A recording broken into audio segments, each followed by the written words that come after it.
última hora, estamos aqui a convite do vereador Pedro Duarte, pré-candidato a prefeito, no gabinete dele que recebeu a gente com muita satisfação aqui, já serviu o cafezinho pra gente, e a gente vai bater um bate-papo aqui sobre as eleições de 2024. O Pedro Duarte, todos sabem, é um dos vereadores mais novo do Rio de Janeiro. Em 3 anos tem uma trajetória de muita atuação, um dos mais atuantes do Brasil.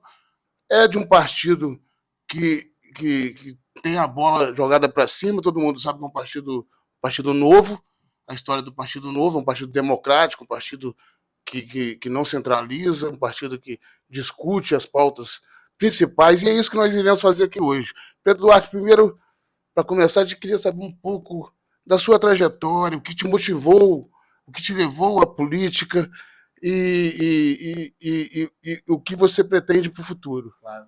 Primeiro, Ralf, queria te agradecer por vir aqui hoje, por nos dar essa oportunidade de falar sobre a minha história, de falar sobre as nossas ideias e parabenizar, porque acompanho muito. Vocês são fundamentais cobrindo a política do Rio de Janeiro, sempre de forma muito séria, preocupado com a boa informação. Da minha trajetória, apesar de novo ainda, já são alguns bons anos na política, disputando eleição, colocando minhas ideias, debatendo. Eu comecei no centro acadêmico. Então, eu fiz direito na PUC, eu sou advogado de formação, e quando eu entrei na minha universidade, o centro acadêmico era todo vermelho, cheio de frases do Marx, de Che Guevara, e eu sou um cara mais à direita, que defende a liberdade econômica, defende os comerciantes, que os países possam se desenvolver, e as cidades também. E eu comecei a disputar a eleição ali. E o que começou pequeno acabou ficando grande. Nós ganhamos as eleições do Centro Acadêmico de Direito da PUC, e aí eu estou falando de 1.800 alunos representados pelo nosso time naquela época. Depois eu fui eleito presidente do Diretório Central de Estudantes. Eles são 11 mil alunos dentro da PUC, 3 mil alunos que votam, é uma eleição grande. Eu fui eleito e depois reeleito com 70% dos votos. E aí eu estou falando de algo como 1.700 votos dentro da PUC.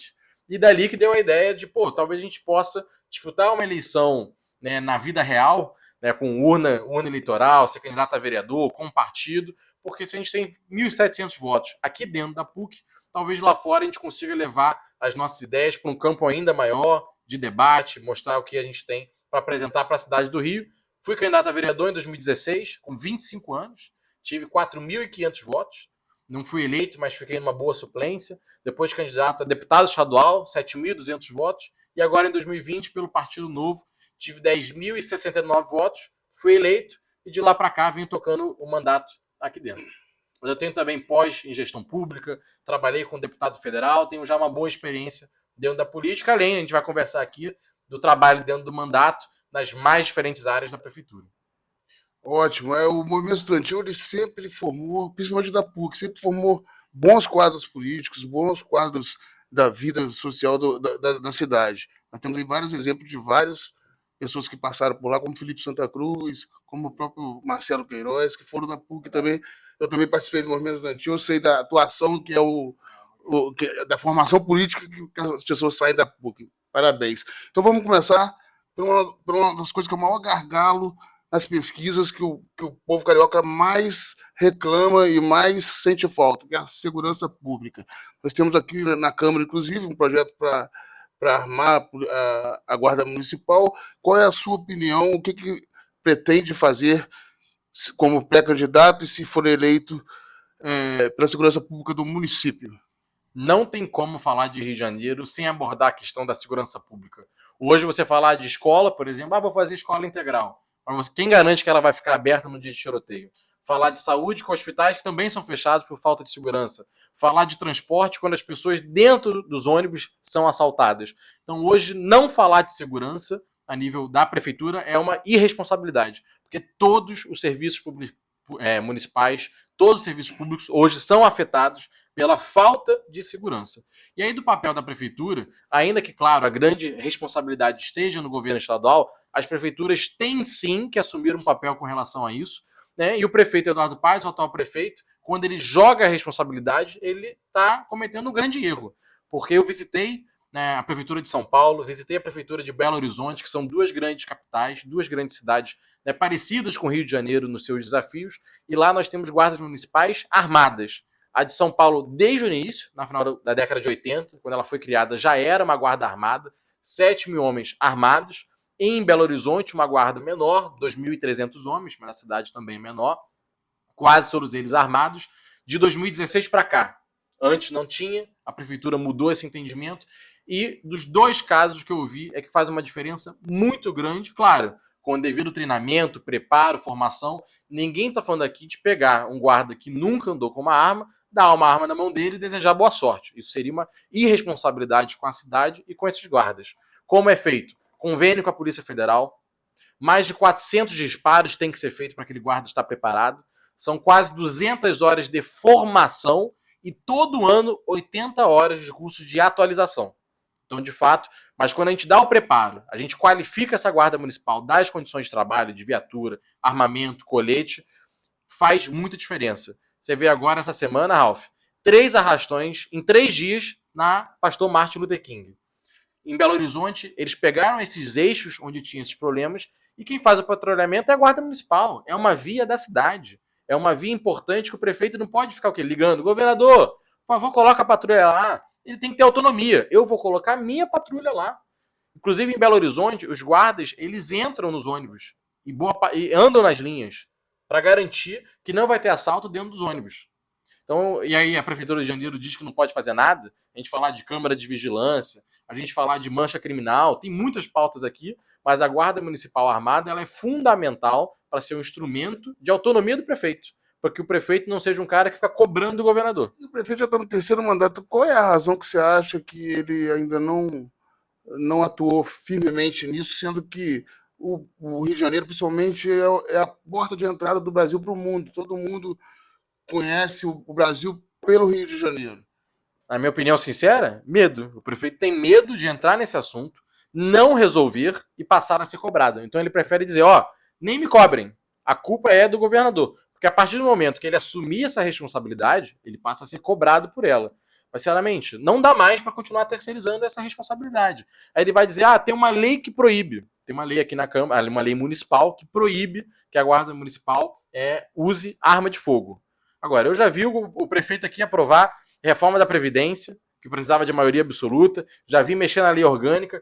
Quando o prefeito quer, ele organiza a base e aprova. E eu, inclusive, mesmo sendo de oposição, uma candidatura alternativa à do Eduardo Paes, quando o projeto é importante, nunca deixei de votar a favor. O que eu considero bom, votei a favor. O que eu achei ruim, eu votei contra. Não estou aqui para usar a Câmara como ferramenta política. Eu defendo aquilo que eu acredito. Então, se o prefeito mandar bons projetos como esse, que autoriza a Guarda Municipal a usar arma de fogo, eu vou votar a favor. O problema nunca foi o interesse dele. O líder de governo nunca pautou isso. O prefeito nunca veio aqui dizer que isso era importante. E aí o projeto fica parado. Eu e alguns outros poucos vereadores ficamos falando da importância disso ser votado quanto antes, mas a base do governo não tem interesse. Essa é a realidade. Muito obrigado pelo esclarecimento. Agora vamos entrar numa outra pauta para dinamizar e a gente poder falar de tudo. Queria falar sobre a educação. Você falou que realmente escolas às vezes fecham por causa de guerra entre facções. O que pode ser melhorado? E o que pode existir também uma denúncia de doutrinação? Como é que é a sua relação e a sua perspectiva sobre a educação, como ela tem que ser aqui no município do Rio de Janeiro? Ralf, minha opinião é da prioridade número 1 com relação à educação da cidade do Rio de Janeiro. E aí não é só a minha opinião. Tem prêmio, gente já ganhou Nobel de Educação falando sobre isso e provando isso.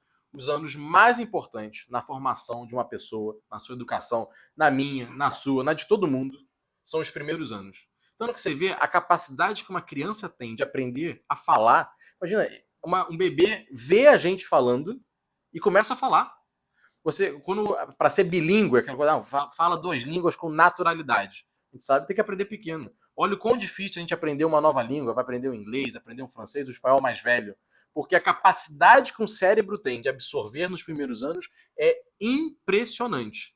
E aí, na cidade do Rio de Janeiro, nós temos 15 mil crianças que gostariam de estar numa creche, tendo aula, brincadeiras que ajudam a ensinar. Boa parte das brincadeiras feitas nesses primeiros anos, quando a criança tem 1 ano, 2 anos, 3 anos, 4 anos, são fundamentais para o desenvolvimento dela. Uma nutrição adequada, comer bem.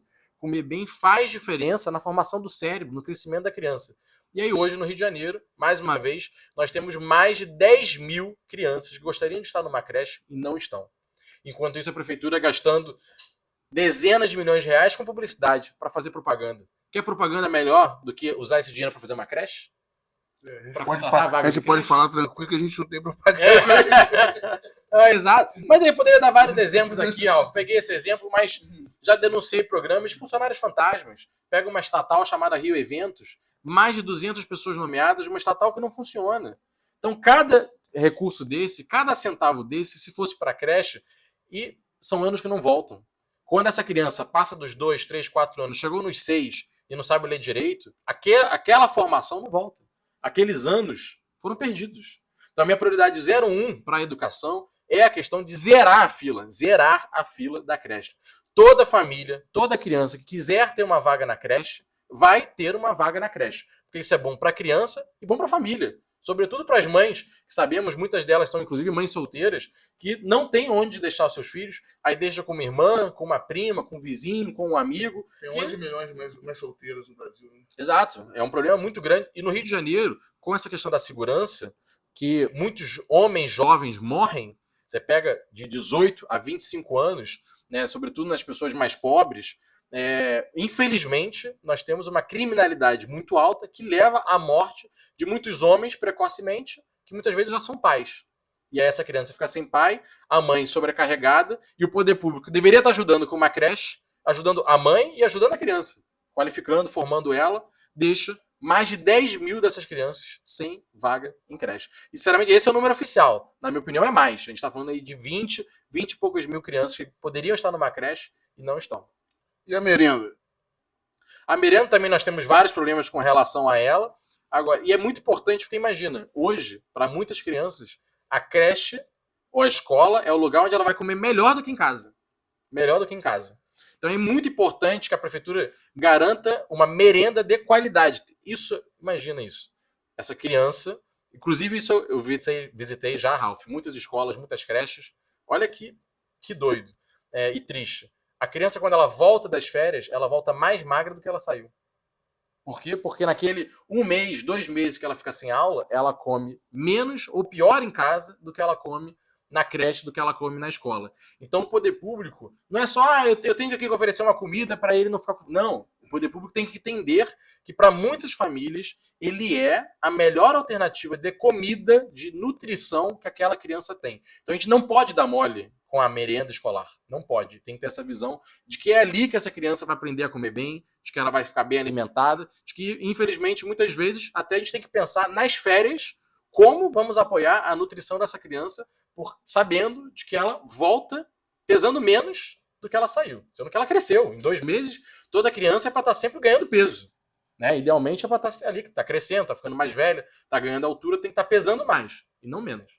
Ô Pedro, continuando, vou entrar agora num tema que você é craque, transparência e gestão. Os jornalistas, muitos jornalistas procuram as fontes dentro do próprio site do vereador, porque lá ele coloca toda a planilha, todo o que foi gasto, licitação tal. E qual é o seu projeto aí para melhorar a transparência e a gestão da prefeitura?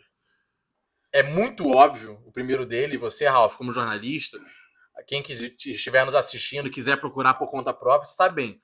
Hoje você vê um processo na prefeitura e você quiser olhar no portal, ele não existe. Porque os processos não são eletrônicos. Gente, estamos em 2024.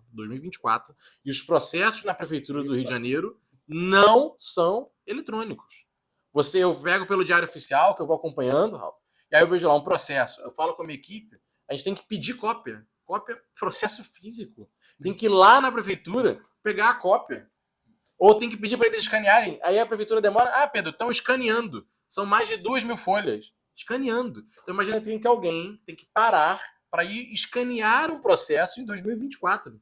A prefeitura do Rio de Janeiro parou na década de 90, porque os sistemas são antigos, não digitalizou nada, e a maior ferramenta de transparência é essa. Você de casa, você queria entrar num portal da prefeitura, eu quero ver um processo, eu quero ver como é que foi o andamento, quero conferir. E todo mundo sabe disso, como é que pagar IPTU, emitir boleto, prefeitura que não aceita Pix, tudo no papel. Então, assim, um atraso na prefeitura do Rio de Janeiro com relação A transparência é enorme. E o primeiro passo, o mais importante deles, é que tudo esteja digital e de livre acesso a todo mundo. Porque também, às vezes, está digital. Aí eu vou... Opa, dei sorte. Achei uma pepita de ouro. Um processo eletrônico. Aí eu vou entrar, login. Acesso restrito. Ah, meu amigo, aí não é transparência. Então é isso. Tudo ser digital e de amplo acesso a todo mundo. Evita a malandragem, né? Evita assumir os processos, evita... O TJ já fez isso há 10 anos. Eu fui estagiário de direito exatamente na época que estava modernizando o processo eletrônico. Então, quando eu comecei a estagiar no escritório de advocacia, eu ia muito isso. Pedro, vai lá tirar cópia do processo. Pedro, vai lá tirar cópia do processo. Já no final da minha faculdade, já estava quase tudo eletrônico. E a vida era outra. Meu chefe falava, Pedro, precisa acessar ali o processo. Eu botava o número, qual é a página? Ah, baixa para mim o recurso deles. Eu baixava o recurso, toma aqui, em 2 minutos. E hoje em dia, na Prefeitura do Rio de Janeiro, mais de 10 anos depois, eu não consigo fazer isso. Ninguém consegue fazer isso. Você, cidadão, não consegue fazer isso. O Ralf, como jornalista, a imprensa não consegue fazer isso. E aí quem está fiscalizando? O Witzel, quando foi governador, um dos grandes responsáveis pelas investigações com relação a ele, é porque todos os processos eram eletrônicos, porque ele implementou o SEI. E até tem gente que diz que o próprio Witzel cavou a própria cova porque criou o processo eletrônico dentro do governo. E aí outros governantes olham e falam, eu vou botar esse tal de processo eletrônico não. E é o que o prefeito Eduardo Paes faz na cidade do Rio de Janeiro. Ele não quer colocar o processo eletrônico para que você, cidadão, não tenha acesso, para que você, imprensa, não tenha acesso. Gravíssimo isso. A gente que lida com processo eletrônico, a gente sabe como é uma mão na roda. Só você tem que pegar esse trânsito para ir na prefeitura, já perdeu o seu dia. Então você poderia ter, como fiscal da lei, como vereador, você poderia ter acesso direto. Isso quando você não chega lá, ele fala, mas esse processo está no arquivo. Você pode vir depois de amanhã que eu vou ter que mandar alguém no arquivo buscar. É o que eu tô te falando, de procurar no seu site para achar algumas coisas. Exato, tudo que eu tenho acesso, obviamente do site, tudo que eu tenho acesso, eu consigo baixar, por ser vereador, eu vou salvando e vou colocando tudo no meu site, vou digitalizando, vou colocando no site. Então acaba que tem vários jornalistas que usam o meu site como ferramenta por ser muito melhor que o da prefeitura. Que é bizarro, né? Porque eu tenho aqui uma equipe de 15 pessoas, a prefeitura tem quantos? Milhares de comissionados e não tem uma equipe para botar um site decente no ar? É uma piada. É um atraso. Vamos lá. Um dos maiores problemas também do Rio de Janeiro é econômico. A gente tem aí muito desemprego. E qual é a solução para estimular o crescimento econômico da cidade e gerar empregos? Isso é o que eu vivo desde pequeno. Minha família toda é do comércio, vocês sabem. Meu pai vende flores no CADEG, um grande polo da nossa cidade, nosso mercado municipal, centro de abastecimento do estado da Guanabara, há 40 anos. São 40 anos que a família está lá vendendo flores. E minha mãe já também há mais de 10 anos, ela tem uma pequena ótica ali no TH, na Tijuquinha, na Barra da Tijuca. Então, desde pequeno, eu vejo a família lidando com o comércio, gerando emprego, gerando renda, fazendo o melhor para fechar as contas, pagando essa enorme carga tributária, abusiva carga tributária que a gente tem, é muito imposto a ser pago. Até também na hora de empregar, a quantidade de encargos trabalhistas que o comerciante paga. Uma boa parte vai para o governo e uma parte menor que vai ali para quem de fato está trabalhando, que mereceria aquilo. E a cidade do Rio de Janeiro não é uma cidade amiga para quem quer gerar emprego, para quem quer gerar renda. O que nós temos, na verdade, são comerciantes que dependem de contatos políticos para ter um alvará, para ter uma licença dos bombeiros, para não sofrer com a fiscalização, porque a fiscalização vai lá e diz, se não pagar toda semana, se não pagar todo mês, você vai tomar uma multa, ainda que você esteja todo certo. Vai numa padaria, no bairro de vocês, e pergunta pro dono da padaria se ele não é pressionado, se ele não é charcado, se ele não tem que ficar lidando com vários fiscais que buscam algum tipo de suborno. É um verdadeiro absurdo. Para você fazer um evento na cidade, a mesma dificuldade. Se você é amigo do rei, se você está próximo a quem manda, você tem autorização para fazer o evento. Se você não está próximo, se você não tem amigos, você não consegue. E aí, isso sem falar de segurança.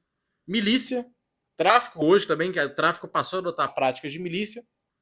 Para você manter um comércio aberto, você tem que pagar imposto para o governo, você tem que pagar uma taxa para a milícia, uma taxa para o tráfico e, às vezes, uma taxa para o poder público, para o fiscal, que vai te multar se você não pagar para ele.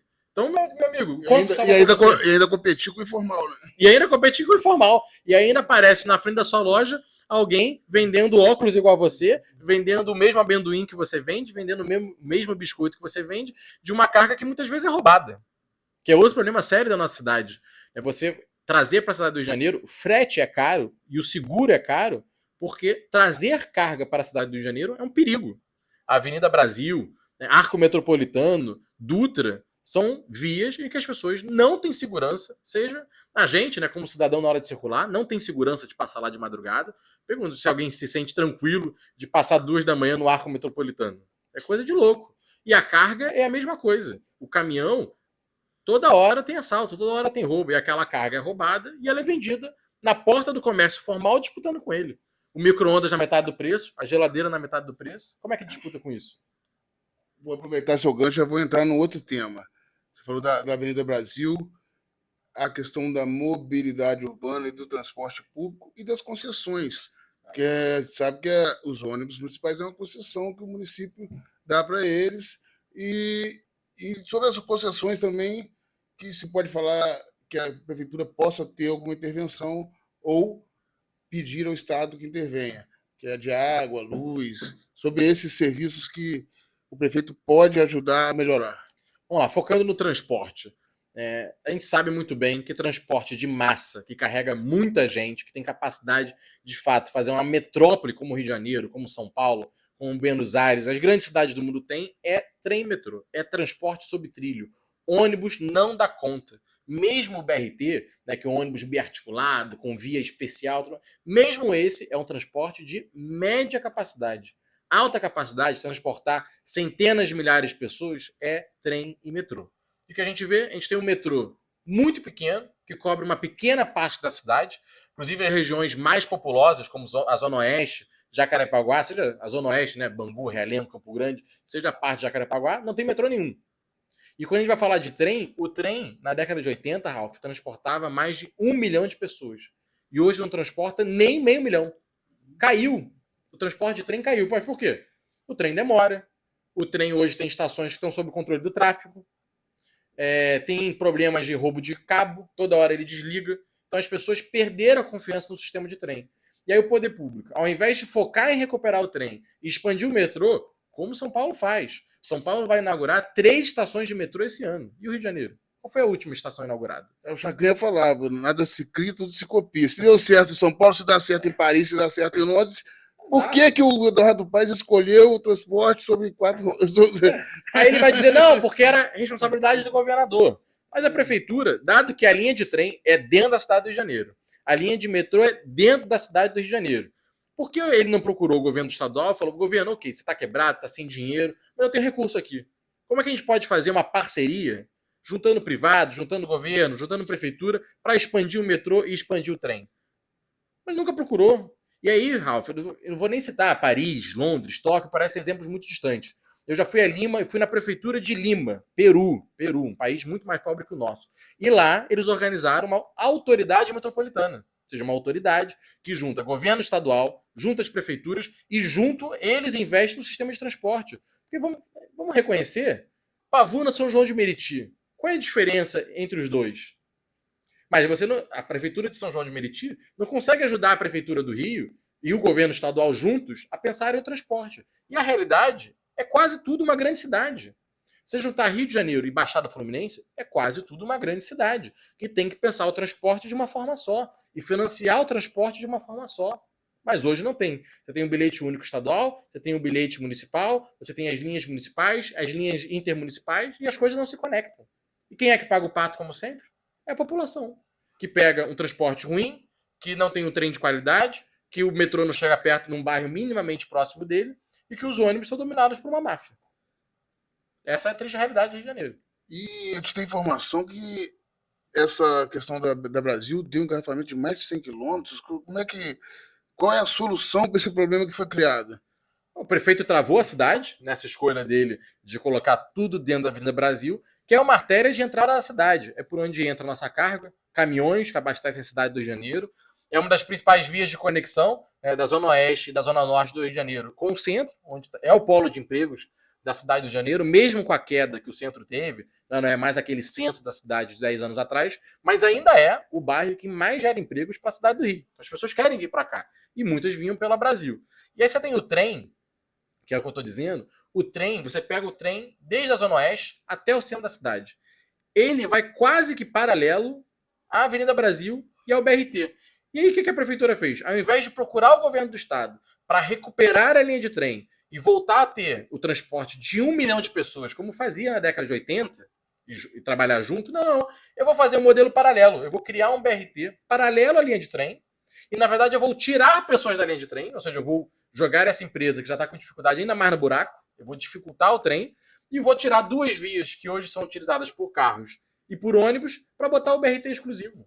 O foco ali, eu entendo, por exemplo, o BRT Transoeste, onde não tinha trem, não tinha metrô, e o prefeito podia alegar, não, aqui o único caminho que eu tenho é fazer o BRT. Agora, na Transbrasil, tinha a opção de, junto com o governo do estado, recuperar a nossa linha de trem. Mas não, quis fazer o BRT Transbrasil paralelo à linha de trem. Aí, difícil. E aí já pega o gancho para entrar no outro tema, sobre as mudanças climáticas, sobre a sustentabilidade e o meio ambiente, que a gente sabe que os ônibus poluem muito mais que trem. E qual é o projeto, o que você acha que é importante na área da sustentabilidade do meio ambiente, tendo em vista que a gente vai ser sede aqui da COP e o Rio, o mundo inteiro vai discutir meio ambiente aqui no Rio de Janeiro. Rio de Janeiro sempre foi marcado, né, pela sua característica natural. Até tem um livro que eu gosto muito do nome, que é Rio de Janeiro, capital natural do Brasil. Então, natural seja pela história, que não deveria ser Brasília, deveria ser a gente. Nós somos a referência do Brasil para o mundo. Quando lá fora ninguém conhece Brasília. As pessoas conhecem Rio de Janeiro. Nós somos a capital de verdade do Brasil, a referência do Brasil para o mundo. E natural pelo sentido da área verde. Você pega o mapa daqui do nosso lado, né, Ralf, da cidade do Rio de Janeiro, a quantidade de área verde que nós temos, parques municipais, parques estaduais, parques federais, tudo dentro da nossa O Parque cidade. da Tijuca é o parque mais visitado do Brasil. Não, é incrível, é uma grande referência, um grande orgulho da nossa cidade, mas o que nós vemos hoje é a favelização da cidade, quando o poder público não ajuda a resolver o desafio habitacional, né? As pessoas não têm onde morar, então elas começam a expandir e crescer as favelas. Elas crescem em cima de onde? Crescem desmatando. Você pode olhar, quase todas as favelas que se expandem na cidade do Rio de Janeiro, elas se expandem em cima de áreas verdes.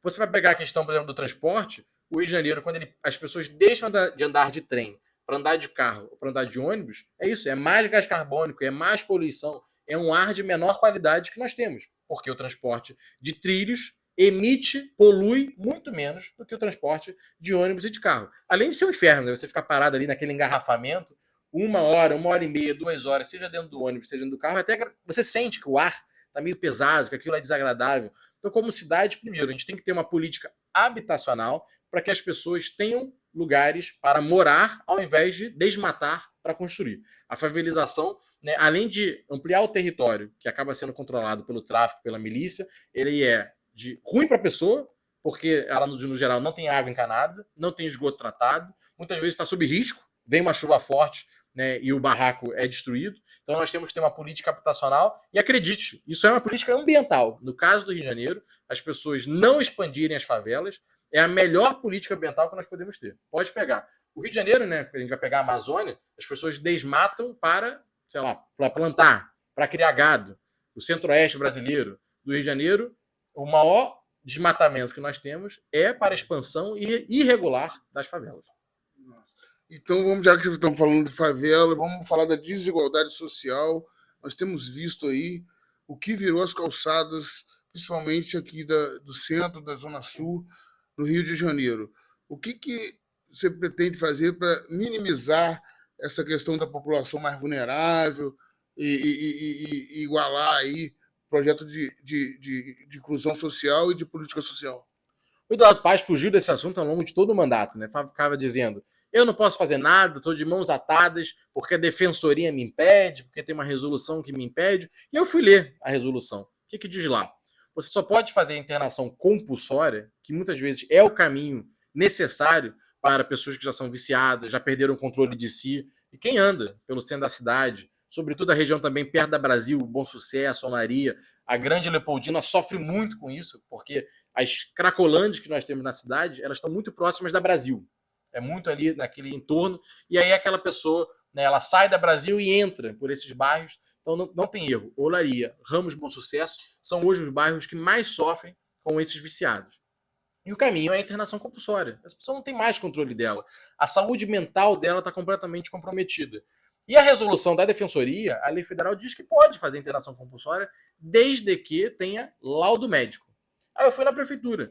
As equipes de abordagem que vão para as ruas lidar com a população em situação de rua, quantos médicos tem? Chuta, Ralf. Quantos anos você acha que tinha? Era pra ter médico. Zero. Zero. As equipes de abordagem Como é na que você vai rua cuidar de saúde pública? Eu vou entrar nesse tema agora. Depois dessa pergunta, saúde pública já vai falar. só via pelo lado da assistência social. Ah, não, é uma equipe de assistentes sociais. Mas olha só, a lei diz que para fazer internação compulsória, que muitas vezes, repito, é o único caminho necessário para o bem dessa pessoa e para o bem da nossa sociedade, tem que ter médico. Porque o médico tem que dar o laudo. Se você não tem médico, surpresa, você não consegue realizar a internação compulsória. Então, quando o prefeito dizia, a culpa é da lei, a culpa é da defensoria. Não, a culpa é dele, que não coloca médicos lá. Aí agora, na virada do ano, depois da população ter se revoltado, várias matérias, a imprensa cobriu, a situação saindo de controle, ele anunciou, enfim, que a Secretaria de Saúde entraria no tema para ajudar a assistência social com os casos mais graves. Aí agora está avançando, depois de muito tempo, mas ainda de uma forma muito tímida, dá para fazer muito melhor, mas infelizmente, a gente sabe, ano eleitoral, aí dá aquela corrida para tentar entregar algum resultado, porque a eleição está batendo na porta, enquanto a gente está falando disso aqui já há 3 anos. Entrando agora, já que pegou o viés, na saúde pública, a gente teve um legado horrível, não só de mortes que aconteceu no Covid, mas também de sequelados pela doença. O que se pode fazer para melhorar a saúde pública do município? O maior foco tem que ser nas clínicas da família, porque elas de fato que fazem o acompanhamento do dia a dia das pessoas, seja antes dos problemas acontecerem, então você tem um acompanhamento trimestral, semestral, anual, vai variar pelo perfil da pessoa, né? Mas para saber, essa pessoa tem um problema cardíaco, ela pode vir a ter um ataque cardíaco, pode vir a ter um derrame, é importante que a gente atue antes, que dê um remédio para ela, que oriente uma nutrição, que oriente um exercício. Durante o tratamento, a primeira referência que as pessoas também têm quando tem um problema, o filho está com diarreia, né, alguém está passando mal, é a clínica da família. E também o depois. Esse caso, tive Covid, estou com uma sequela. Quem vai fazer o acompanhamento? É a clínica da família. Então hoje nós ainda não temos 100% de cobertura na cidade do Rio de Janeiro. E um grande foco meu, como eu disse, na educação é zerar a fila, universalizar. Todo mundo que queira ter uma vaga em creche tem que ter direito a uma vaga em creche.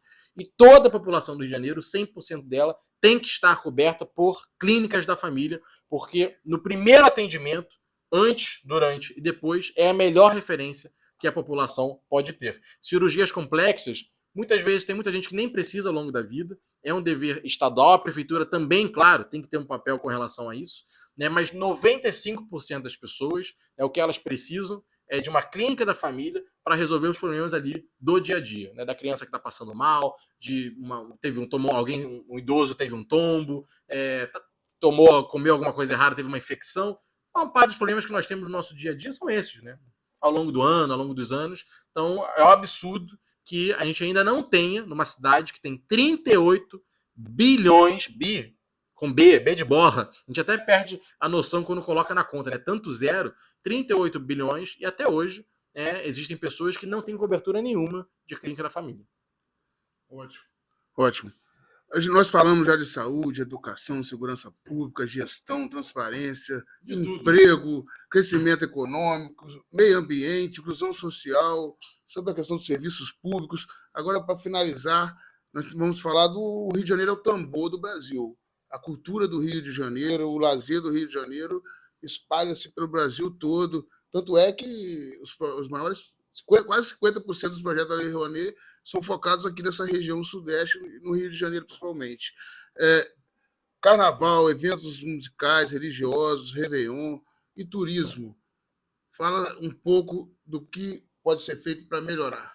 Muita coisa. Essa é uma área que o mato está muito alto, como a gente diz, né? Se eu pegar agora, até nessa gestão, sempre entregam, né? O prefeito Eduardo Paes sempre entrega a pauta, a Secretaria do Turismo, para algum aliado político que não tenha a menor história no setor, que não entende do setor, que não viveu no setor.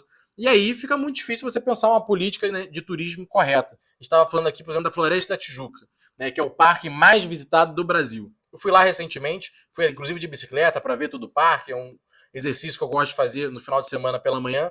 E as placas, Ralph, de orientação, de aqui é o Mirante Dona Marta, aqui é o caminho, elas são de 20 anos atrás, estão todas apagadas, o site não funciona, o QR Code não funciona, não tem onde vender água. Quem vende água é um cara que encosta o carro no Mirante Dona Marta, que é um dos mais visitados. Quando eu fui lá, gringo, pessoas falando inglês, falando espanhol, falando francês, você vê que o público vai, onde eu posso conseguir uma water, uma água? E é o cara que para o carro e na mala dele ele vai com isopor e vende água. Não tem um quiosque, não tem alguém com uma fotografia, não tem um serviço, não tem nada. Isso no parque mais visitado do Brasil, Parque Nacional da Floresta da Tijuca. Então, quando a gente vai para o turismo, a realidade é essa: o prefeito entrega para uns aliados que não entendem nada do setor, só querem fazer politicagem, acreditando que, como diz o nosso hino, a gente nasceu em berço esplêndido. De fato, o Rio de Janeiro nasceu em berço esplêndido. Você olhar o Pão de Açúcar, a Praia de Botafogo, as florestas que a gente tem, os nossos parques, né, isso é incrível. Agora, se a gente não trabalhar em cima, também o turista vai para outro lugar. Porque nascido em berço esplêndido tem praias maravilhosas em vários lugares do mundo. Tem museus incríveis em vários lugares do mundo. O Rio de Janeiro, infelizmente, trabalha muito mal a pauta do turismo e também, sem segurança pública, ninguém vem. Toda vez que alguém é esfaqueado, que alguém toma um tiro, isso é uma loucura, pega a entrada errada numa avenida e aí o carro é baleado. E sai uma matéria disso na Espanha, nos Estados Unidos, no Canadá. São milhares de turistas que deixam de vir para o Rio de Janeiro. Então, eu diria que a principal pauta do turismo é a gente sair dessa coisa de nasceu em berço esplêndido, naturalmente o turista vem. Ele não vem naturalmente, demanda muito esforço, demanda segurança, demanda orientação, infraestrutura, boas políticas de turismo. Parar de entregar a Secretaria de Turismo para o primeiro aliado da hora. Tanto que já foram 4 ou 5 secretários de turismo só nessa gestão. Porque, troca de aliado, troca o secretário. Esse partido não está mais comigo, tira o secretário. Cadê a visão de longo prazo do turismo? Tem. A visão que tem é entregar a Secretaria de Turismo para um partido amigo. E nós sabemos que a cultura é importante, que forma cidadãos, assim como a educação, mas ela é deficitária. É muito difícil um pequeno artista sobreviver e ele, às vezes, precisa de fomento, porque é uma profissão que é deficitária. Não é como o comércio que você botou o produto, vendeu, teve o lucro. É uma profissão mais difícil. Para os artistas do Rio de Janeiro, para os músicos, existe algum projeto? Claro, o primeiro é reativar, por exemplo, você vê hoje a qualidade ou a falta de qualidade das nossas lonas culturais. Estão abandonadas. Outros centros culturais, pega um ali no Aterro do Flamengo, uma região que passa muito turista, poderia ser um grande foco, né, para os nossos artistas se apresentarem, até para realizarem eventualmente venda de diferentes produtos, como artesanato, que é uma marca do Rio de Janeiro. Você pega o Centro Cultural, que é o Castelinho do Flamengo. Está fechado há anos, completamente fechado. Imagina, é uma casa histórica, tombada, maravilhosa, de frente para o Aterro do Flamengo, no ponto turístico, fechado há vários anos. Isso se reproduz por toda a cidade. Espaços que são da prefeitura e ela deixa fechado. Então eu diria, Ralf, que além, claro, do fomento, que é muito importante, nós temos programas federais, né, importantes com relação a isso, Lei Paulo Gustavo, a própria Lei Rouanet, a nível municipal. Primeiro papel é a Secretaria de Cultura do Rio de Janeiro reabrir os seus próprios espaços. Um outro que eu visitei em Paquetá, o Solar del Rey. Imagina, Dom João já se hospedou lá. É um grande polo, uma casa maravilhosa. Tem charrete lá, real, onde família imperial andou. Sabe o que está lá? Fechado. Usa bem isso, né? Usa muito bem. A charrete está dentro de uma caixa, fechada há anos. Então, antes até da gente discutir, a prefeitura fazer também entrar numa linha de financiamento, isso tudo é importante. Só que imagina que o que ela gere, os espaços dela, ela deixa fechados. Ou ela poderia ceder. Vamos pegar aqui 3 grupos culturais. Olha, uma PPP, olha, vocês vão gerir o Castelinho do Flamengo, vocês vão gerir o Solar del Rey. Toma esse espaço aqui, reabra essa biblioteca, tomem conta, podem fazer eventos, podem usar. Não, a prefeitura deixa fechado. É uma irresponsabilidade muito grande com a cultura do Rio de Janeiro. Eu quero agradecer ter recebido a gente aqui no seu gabinete. Eu que agradeço. Com água e café. Nada exuberante, como tem que ser. Incrível que nada também. E deixa uma mensagem final aí para os cariocas, para os eleitores do Rio de Janeiro. E vamos finalizar aqui, novamente, deixando o jornal estar de portas abertas para dar informação ao público geral. A gente tenta levar as coisas a sério, informar aquilo que deve e ouvir os dois lados da questão, como nós iremos ouvir todos os pré-candidatos se disponibilizarem a falar com a gente. Muito obrigado. Eu que agradeço, Ralf. Eu queria deixar uma mensagem de esperança e otimismo para os cariocas, porque eu vejo, falando muito com meus amigos, eu tenho certeza que você ouve muito isso também, Ralf, pessoas que se acomodaram. O Rio é assim mesmo, o Rio é inseguro, o Rio já não vai crescer, a gente não tem como passar São Paulo, a gente vai entrar numa espiral que cada vez o Rio de Janeiro só vai piorar, piorar, piorar. E eu não acredito nisso. Eu acredito sim que dá para fazer diferente, que o Rio de Janeiro tem jeito, que a gente pode fazer uma política que não se relaciona com crime organizado, que não tolera milícia, que não tolera tráfico, que não tolera corrupção. Eu acredito e trabalho por isso, faço isso no meu mandato e farei ao longo dos próximos anos da minha vida que eu vou ter dentro da política. E eu quero que vocês, cariocas, acreditem, compartilhem dessa esperança comigo. O Rio de Janeiro não foi tomado por uma máfia, e nós temos sim capacidade de colocar eles nos trilhos. Mas nós dependemos que os cariocas, que as pessoas de bem façam escolhas corretas e apoiem as pessoas corretas. Não tem esse papo de meio honesto, de rouba mais faz. Isso só vai continuar levando o Rio de Janeiro para o buraco.